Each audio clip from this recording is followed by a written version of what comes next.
OBC आंदोलक लक्ष्मण हाके यांनी शरद पवारांच्या राष्ट्रवादीला इशारा दिला होता। रोहित पाटील आणि अभिजित पाटील कसे आमदार होतात ते बघतोच असं हाके म्हणतात। रोहित पाटील हे तासगाव कवठे महांकाळ विधानसभा या मतदारसंघातून तर अभिजित पाटील हे माढा विधानसभा मतदारसंघातून निवडणूक लढवतात।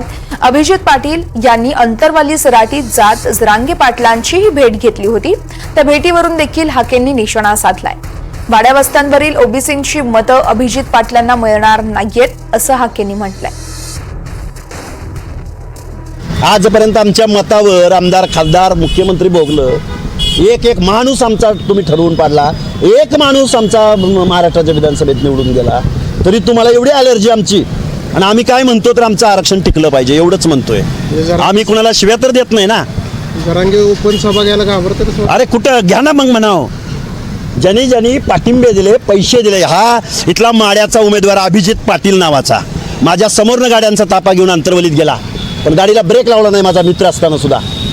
का आमच्या मताचा अधिकार काढून घेतला काय? माड्यात वाड्या वस्त्यावर अजिबात मतदान दिलं जाणार नाही। तुतारीला बॅन असेल 1 नंबरचा।